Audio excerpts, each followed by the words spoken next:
নিউটনের সূত্র, তিনটা যে সূত্র বল এবং গতি সংক্রান্ত সপ্তম শ্রেণী 4 নম্বর থেকে 6 নম্বর পাতায় যে সূত্র রয়েছে বল এবং গতি সংক্রান্ত নিউটনের তিনটা সূত্রের মধ্যে তৃতীয় যে সূত্রটা রয়েছে তার আজকে চাক্ষুষ প্রমাণ দেখব যে নিউটনের যে তৃতীয় সূত্র, অর্থাৎ every action has equal and opposite reaction, প্রত্যেক ক্রিয়ার সমান এবং বিপরীত প্রতিক্রিয়া আছে।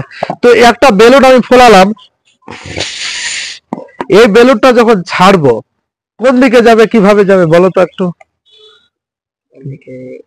যদি ছেড়ে দিই তাহলে কোন দিকে যাবে? এখন কোন দিকে যাচ্ছে না, তো কোন দিকে যাবে? এইদিকে। এইদিকে যাবে। কিসের জন্য যাবে ওইদিকে? ওইদিকে কেন যাবে? এইদিকে গেল না কেন? তো আমি বিষয়টাকে বলছি যে যখন ছাড়বো তাহলে কি হবে, যে এই দিক থেকে বাতাসটা, ভিতরে একটা বাতাস রয়েছে, এখন কোনো দিকে কোনো অসুবিধা নেই, কারণ ভিতরেও বাতাস রয়েছে, বাইরেও বাতাস রয়েছে। এবার কি হচ্ছে যে একে অপরকে ক্যান্সেল আউট ইচ আদার, একে অপরকে প্রশমিত করে দেয় চাপটা, বায়ুর চাপটা, ওই জন্য কোনো অসুবিধা নেই, এরকম সাধারণ জায়গায় দাঁড়িয়ে রয়েছে।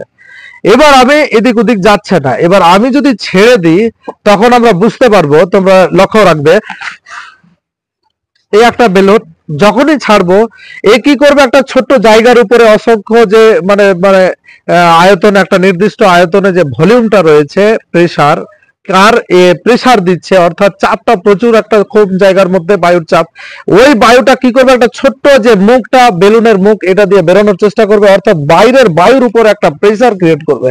ওই প্রেসার ক্রিয়েটের ফলে যে বলটা প্রয়োগ করছে, ওই বলের জন্য বাইরের যে এয়ার তার বেলুনের উপরে চাপ প্রয়োগ করবে। একটু কাছে চলে আস।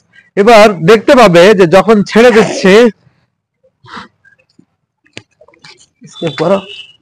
তো যখনই ছাড়লাম আমরা তখন কি হচ্ছে যে ওই দিকে মানে এই যে এইদিকে যখন মানে বাতাসটা বেরোচ্ছে, বাতাসে যখন চাপটা পড়লো, বাতাস কি করছে, ওকে ঠেলে দিচ্ছে।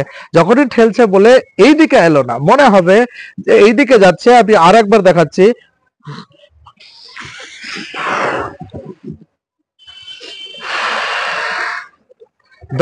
দর্শকদের বুঝতে সুবিধার্থে আমি বলছি যে যখন আমি ছাড়ছি, বেলুনটা ছাড়ছি, তখন কি হচ্ছে যে এই দিকে যাওয়ার কথা, কিন্তু এই দিকে যাবে না, কারণ বাতাসটা বেরোচ্ছে, বাতাস অন্য বাতাসের উপর একটা চাপ সৃষ্টি করছে, বাইরের বাতাস ভিতরের বাতাসটা বাইরের বাতাসকে, বাইরের বাতাসটা যখন বল প্রয়োগ হচ্ছে, বাইরের বাতাস বেলুনটাকে ঠেলে দিচ্ছে।